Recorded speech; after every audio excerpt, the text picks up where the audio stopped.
vamos dar início à conversa, falar do que verdadeiramente nos traz cá e recuar até 1774, que é o documento que possivelmente relata factos mais antigos de Gandra neste livro de crónicas, e falo das visitações. As visitações, o Ivo certamente haverá de explicar melhor do que eu, mas era um conjunto de inquirições, de visitas? Sim, de visitas por parte dos superiores hierárquicos da Igreja às paróquias, e que nos dão inúmera informação, entre a qual o comportamento da população e a forma como se encontrava o estado do património religioso. E há aqui, de facto, passagens que eu considero caricatas, algumas que dão um retrato de como era a nossa população naquela altura, e era isso que eu queria procurar que tu elucidasse aqui as pessoas, ou seja, que Gandra que encontrávamos de 1774 para a frente, porque existem várias visitações e elas estão aqui todas relatadas.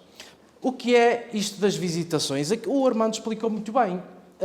Já aconteciam antes do Concílio de Trento, portanto, já antes do século XVI elas aconteciam, mas depois do Concílio de Trento com maior efetividade e com maior regularidade. Que era o quê? O bispo tinha a missão de ir visitar as paróquias e de perceber o estado em que elas estavam. Como havia muitas paróquias, nem sempre era o bispo, quase na maior parte das vezes não era o bispo que ia às paróquias, quem ia lá era um emissário. O que é que esse emissário ou esse bispo fazia? Em primeiro lugar, a chegada era sempre um cerimonial, quando entrava na freguesia tocavam uns sinos a rebate, havia uma celebração, o povo juntava-se na igreja, era um acontecimento, essas visitas eram um acontecimento. O que é que o bispo fazia, ou o seu emissário? Entrava numa igreja, olhava para os altares, olhava para os santos, olhava para o telhado, analisava as próprias vestes litúrgicas, os paramentos, fazia a avaliação de tudo aquilo que fazia parte do património da paróquia, inteirava-se sobre a vida da população, foi aquilo que o Armando falou, como é que estava o rebanho, como é que se comportava, se tinha comportamentos censuráveis à luz da doutrina da Igreja, o que é que faziam para se divertir, muitas vezes, e no fim deixavam um relatório escrito. Ora, daqui já se percebe a importância desta fonte, não é? Portanto, nós temos, ao mesmo tempo, temos património, o estado das igrejas, dos santos, dos altares, como é que era a sua configuração, dá para ter uma ideia geral. Temos informação do ponto de vista da população, não é?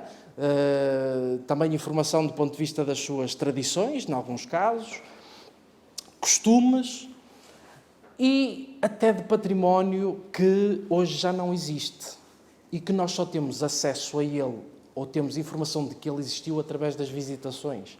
E eu vou dar um exemplo aqui destas visitações de Gandra.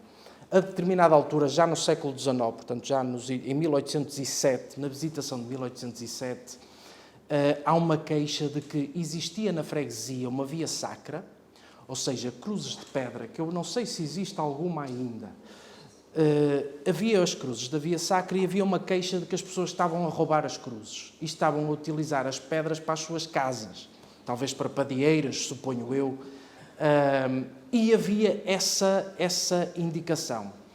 Mais tarde, uma outra indicação importante é que na igreja de Gandra foi colocada uma via sacra, portanto uns quadros na parede com as estações da via sacra, estamos na Semana Santa, até se adequa aqui ao tema, e essa via sacra tem indulgências associadas. O que são indulgências? São perdões especiais. Ou seja, quem fosse à via sacra da igreja de Gandra visitá-la e rezar perante ela, tinha exatamente as mesmas indulgências do que se visitasse os lugares santos em Jerusalém.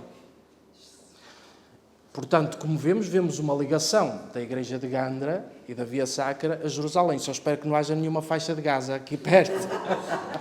Acho que vai haver daqui a pouco. E mais, é que não foi só essa via sacra a receber essa indulgência, também sabemos que na capela de São Sebastião foi colocada também uma via sacra, que eu julgo que ainda existe em parte, julgo, mas não tenho a certeza, que tem também indulgências da Terra Santa. E, portanto, quem fosse rezar àquelas vias sacras, quem as visitasse, tinha indulgência para os seus pecados.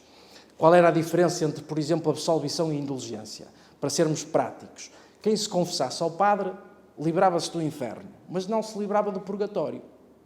As indulgências também livravam o fiel, a pessoa que acreditava, o paroquiano, toda a gente, do purgatório, aquele estágio intermédio onde as almas penavam, onde as almas eram purificadas antes de ir para o paraíso. Era uma espécie de via verde.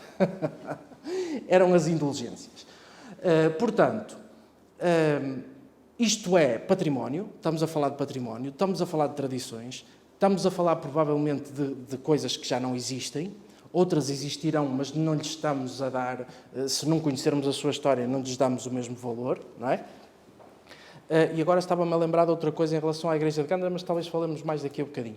Mas as visitações, neste caso nós temos a sorte, eu acho que só há 6 freguesias ou 6 paróquias de que temos visitações.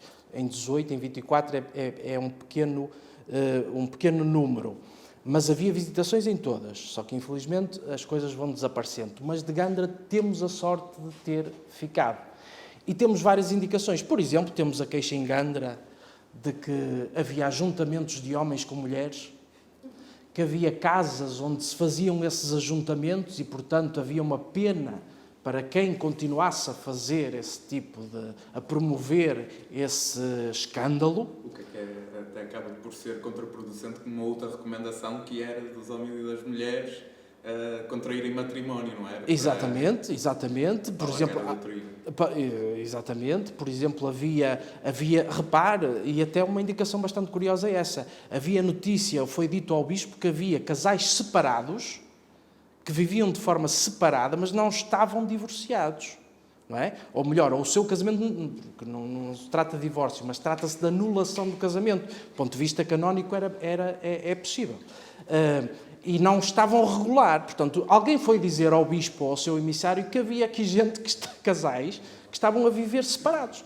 Não podia ser uma coisa dessas. E, portanto, isso ficou nas visitações também, relativamente aqui a Gandra. Pronto, é uma fonte riquíssima. Infelizmente não temos de todas as freguesias. Temos de Gandra, temos a sorte de ter de Gandra. Temos também nessas visitações alguns dos visitadores e emissários do bispo, personalidades interessantes da história.